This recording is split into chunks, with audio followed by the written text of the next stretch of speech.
Hello viewers, आज की video में हम बात करेंगे कि OceanWP थीम के अंदर हम कस्टम हेडर कैसे क्रिएट कर सकते हैं। ठीक है, लास्ट वीडियो में मैंने आपको सिखाया था कि ये हेडर जो मैंने अभी आपके सामने बना हुआ है ये कैसे क्रिएट करते हैं। ये थीम का बाय डिफ़ॉल्ट हेडर थे।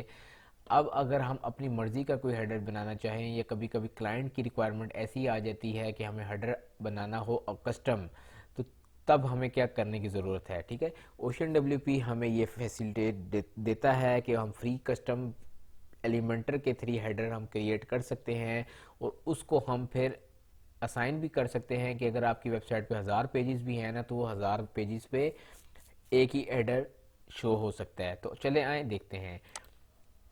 ये यहाँ पे अपने डैशबोर्ड पे आना है। डैशबोर्ड पे आने के बाद यहाँ नीचे आपको थीम पैनल का ऑप्शन शो हो रहा होगा।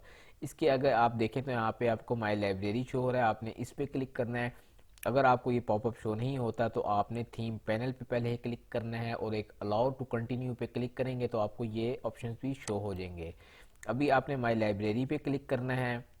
माई लाइब्रेरी पे क्लिक करने के बाद यहाँ आप देख सकते हैं कस्टम फुटर ऑलरेडी क्रिएट हुआ है। ठीक है, इसको आपने कैसे करना है, आपने यहाँ से ऐड न्यू पे जाना है। ऐड न्यू पे जाने के बाद आपने इस जिस तरह कस्टम हेडर मैंने नाम लिखा है आप ये लिख दें कि वो लिख दें, वो आपकी मर्ज़ी है। और उसको करके आपने पब्लिश कर देना है।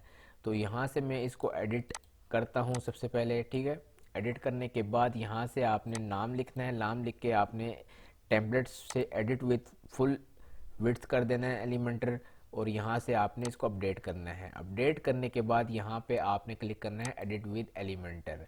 ठीक है, यहाँ पे जब तक वो लोड होता है पेज, यहाँ पे मैं आपको समझा दूँ कि मैं अभी हेडर बनाने कौन सा वाला हूँ। वैसे आपने अक्सर वेबसाइट देखी होगी जिसमें लेफ़्ट साइड पे लोगो आ रहा होता है, राइट साइड पे जो है आपका मेन्यू आ रहा होता है।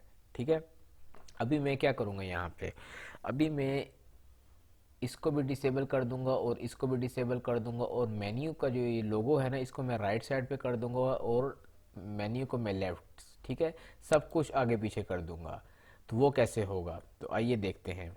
ये वाला जो ऊपर हेडर आ रहा है ना, इसको सबसे पहले हम डिसेबल करते हैं ताकि आप लोग कंफ्यूज ना हो कि ये कहाँ से आ रहे हैं। ठीक है, आपने इसको डिसेबल कैसे करना है, आपने कस्टमाइज़र पे राइट क्लिक करना है, यहाँ से क्लिक कर लें या फिर डैशबोर्ड के अंदर जाके अपीयरेंस के अंदर कस्टमाइज़र से क्लिक कर लें। इस पर क्लिक करने के बाद इसको लोड होने दें। ये लोड हो चुका है और यहाँ पे आपने आना है सबसे पहले टॉप बार। ठीक है, टॉप बार जनरल और यहाँ से ये इनेबल है, इसको ऑलरेडी आप इसको डिसेबल कर दें। ठीक है, डिसेबल करेंगे। अभी आप देखिएगा, आप ये गायब हो जाएगा। अभी ये देख सकते हैं वो गायब हो चुका है। उसके बाद अब हमने क्या गायब करना है, हमने गायब करना है हेडर को। हेडर के सेक्शन पे आप आए, जर्नल पे आए, यहाँ से जो है ना आप क्या करें, यहाँ से आप स्टाइल पे आए। स्टाइल पे आने के बाद यहाँ से आपने सेलेक्ट क्या करना है, कस्टम हेडर। ठीक है, ये कस्टम हेडर आपने जस्ट सेलेक्ट करना है और वो आपसे फिर पूछेगा अभी कि कस्टम हेडर का नाम क्या है। ठीक है, ये टेम्पलेट का नाम वो अब आपसे पूछेगा। यहाँ से आपने सेलेक्ट कर लेना है कस्टम हेडर। अब यहाँ पे कस्टम हेडर में करूँगा, देखिएगा अब यहाँ से भी मेन्यू गायब और ये पूरा हेडर जो है ना वो गायब हो जाएगा। ये देख सकते हैं आप, हेडर पूरा गायब हो चुका है। अगर मैं एक दफ़ा आपको फ्रंट व्यू दिखाऊं रिफ़्रेश करके, तो यहाँ से आपका हेडर पूरा गायब हो चुका है। ठीक है, किसी पेज में भी आपको ये हेडर शो नहीं होगा। अब हम यहाँ से आके एक दफ़ा इसको रिफ़्रेश करते हैं और यहाँ पे अपना छोटा सा हेडर क्रिएट करते हैं। मेन्यू को हम लेफ़्ट साइड पे ले जाएंगे और लोगो को हम राइट साइड पे ले जाएंगे। ये देखिए, ये हमारे पास अब मैंने पेज रिफ्रेश किया तो मेन्यू हेडर गायब। अब यहाँ पे प्लस के आइकन पे आपने क्लिक करना है और यहाँ से जो है ना आपने सेलेक्ट करना है कि आपको एक रो पूरी चाहिए, 2 कॉलम चाहिए, 3 चाहिए, 4 चाहिए, या इस शेप में आपको चाहिए कि राइट कॉलम थोड़ा कम होगा, लेफ्ट में विड्थ जो है ना उसकी ज़्यादा होगी। तो ये आप देख सकते हैं। तो मुझे इस टाइम यहाँ पे चाहिए 2 कॉलम्स। ठीक है, बल्कि मुझे ये चाहिए जिसमें राइट साइड में कम स्पेस हो और लेफ्ट पे थोड़ी ज़्यादा हो। ठीक है, इसका सबसे पहले तो मैं इसका बैकग्राउंड कलर देता हूँ। बैकग्राउंड में इसको दे देता हूँ ब्लैक। उसके बाद सबसे पहले मैं राइट साइड वाले पे इमेज लगाता हूँ। इमेज क्या लगानी है, इमेज मैंने लगानी है जो कि लोगो है।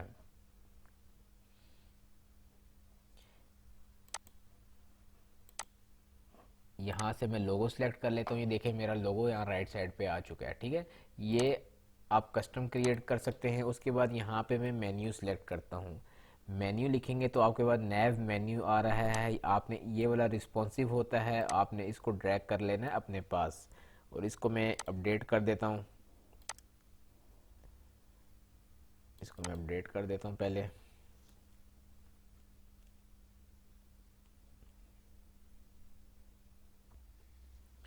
ये मैंने अपडेट कर दिया है। फॉन्ट ऑसम का वो कह रहा था अपडेट मांग रहा था, तो मैंने अपडेट कर दिया। अब ये पेज दोबारा यहाँ पे लोड हो रहा है।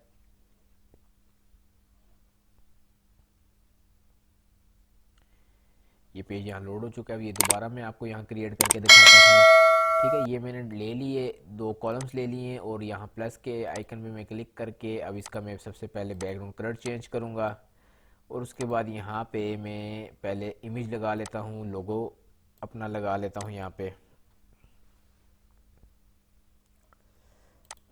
ठीक है, यहाँ से मैंने लोगो सेलेक्ट कर लिया, यहाँ मेरा लोगो आ गया। उसके बाद यहाँ पे मैं अपना मेन्यू ऐड करता हूँ। नैव मेन्यू के नाम से आपका मेन्यू होगा। ये हमारा मेन्यू आ गया। ठीक है, मैं कहता हूँ मुझे मेन मेन्यू चाहिए। ठीक है, ये अभी आपको नज़र नहीं आ रहा है क्योंकि वो ब्लैक के ऊपर ब्लैक आ रहा है। मैं इसका टेक्स्ट का कलर चेंज करता हूँ। ये देखिए हमारा व्यूअर्स, हमारा मेन्यू भी यहाँ पे आ चुका है। ठीक है, सबसे पहले बात करते हैं लेआउट की। लेआउट में यहाँ ऑप्शन आ रहा है कि आपने मेन्यू सेलेक्ट करें। उसके बाद ये पूछ रहा है कि आपने हॉरिजॉन्टल रखना है या वर्टिकल रखना है, तो हम हॉरिजॉन्टल ही रखेंगे। उसके बाद वो पूछ रहा है कि आपने मेन्यू की अलाइनमेंट करें। ठीक है, मैंने सेंटर कर दिया, अभी सेंटर हुआ था, लेफ़्ट करूँगा, ये लेफ़्ट हो रहा है, इसको सेंटर कर देते हैं। उसके बाद वो पूछ रहा है पॉइंटर। ठीक है, ये जो आप देख रहे हैं मैं होवर कर रहा हूँ तो नीचे डैश आ रही है। ठीक है, ये पॉइंटर से यहाँ से आप स्टाइलिंग कर सकते हैं इसकी, कि आप इसको फ्रेम बनाना चाहते हैं।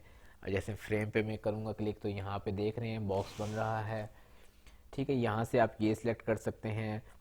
उसके बाद मोबाइल ब्रेक पॉइंट। ठीक है, ये मेन्यू कहाँ पे जाके ब्रेक होगा, यहाँ से आप सिलेक्ट कर सकते हैं कि मोबाइल में होना चाहिए या टैबलेट में होना चाहिए। तो टैबलेट में ये बाय डिफ़ॉल्ट सेटिंग है, इसको आप ऐसे ही रहने दें।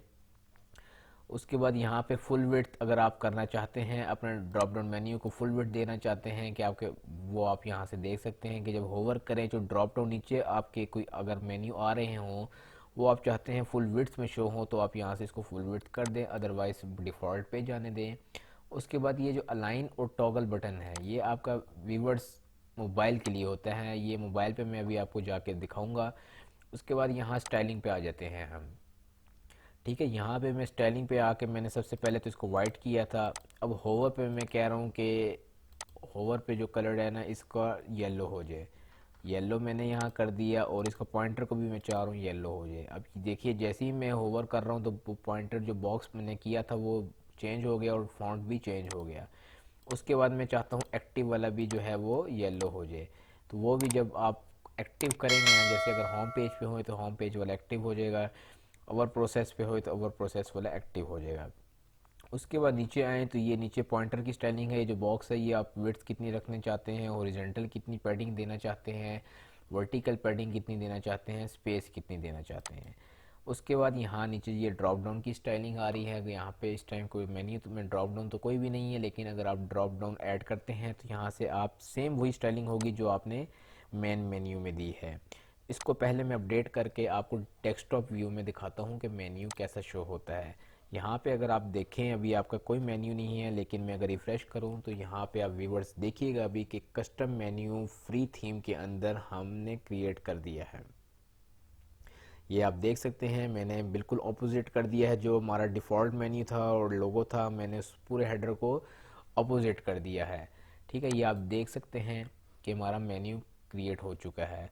अब कस्टम व्यूवर्स यहाँ पे मैं आपको एक और इम्पॉर्टेंट चीज़ बताना चाहूँगा। जब हम कस्टम मेन्यू बनाते हैं तो हमें मोबाइल रिस्पॉन्सिव का ख्याल रखना चाहिए। तो वो हम कैसे रखेंगे, यहाँ पे आप नीचे देखें अगर अपडेट के साथ रिस्पॉन्सिव मोड आ रहा है। ठीक है, इस पर क्लिक करेंगे, यहाँ से हम मोबाइल व्यू पे जाएंगे तो यह आप देख सकते हैं कि मोबाइल व्यू पे हमारा मेन्यू रिस्पॉन्सिव है, लेकिन इसकी थोड़ी अलाइनमेंट की ज़रूरत। वो कैसे, ये भी सेंटर में नज़र आ रहा है। सबसे पहले तो मैं चाहता हूँ कि मोबाइल व्यू पे ये जो इसकी जो विड्थ है ना ये पूरी अभी 100% ले रहा है तो ये 30% ले ले, और जो लोगों की विड्थ है वो 70% हो जाए। इससे ये होगा कि ये एक लाइन पे आ जाएंगे। अब मैं चाहता हूँ कि इसकी कोई स्टाइलिंग हो, तो इसकी स्टाइलिंग करने के लिए यहाँ सबसे नीचे टॉगल बटन दिया हुआ है। आपने यहाँ से जो है ना इसकी स्टाइलिंग कर सकते हैं। यहाँ से अगर मैं कलर चेंज करना चाहूँ कोई, देख रहे हैं कलर चेंज हो रहा है। बैकग्राउंड करना चाहें तो बैकग्राउंड भी इसका आप चेंज कर सकते हैं। ये देख सकते हैं आप कितनी ज़्यादा स्टाइलिंग है इस फ्री थीम के अंदर। होवर पे आप कुछ करना चाहें तो वो आप वो भी कर सकते हैं। इसी तरह यहाँ पे जो मैंने आपको बताया था कि ये कंटेंट के अंदर सबसे बॉटम पे ये जो टॉगल आ रहा है ना, ये लेफ़्ट, राइट और सेंटर, ठीक है, ये तीन ऑप्शन इस टॉगल के हैं। टॉगल हमेशा मोबाइल में जो आपका मेन्यू होता है उसको कहते हैं। अब ये जो हैमबर्गर आ रहा है इसको अगर रखेंगे तो ये हैमबर्गर बेसिकली आपका ये जो बना हुआ है ना ये है, ठीक हो गया। अगर इसको मैं कर दूं नन तो ये ख़त्म हो जाएगा यहाँ से, ठीक है। ये देख सकते हैं वो ख़त्म हो गया और ये पूरा मेन्यू हमारा ऐसे शो हो रहा है। तो इसको मैं चाहता हूँ फुल विड्थ करना, तो ये आप देख सकते हैं ये फुल विड्थ अब हो चुका है हमारा मेन्यू। इसको हम यहाँ से इनेबल भी कर देते हैं हम अगर, ये अब आप देखिए कि हमारा मेन्यू रेडी हो चुका है। अब मैं इस पर जब क्लिक करूँगा तो ये फुल विड्थ भी हो रहा है, ठीक है। हालांकि इसका कॉलम सिर्फ इतना है, लेकिन ये फुल विड्थ क्यों हो रहा है, क्योंकि यहाँ से हमने फुल विड्थ सेलेक्ट कर दिया। इसको अब हम अपडेट करते हैं और फ्रंट एंड पे एक दफ़ा जाके देखते हैं।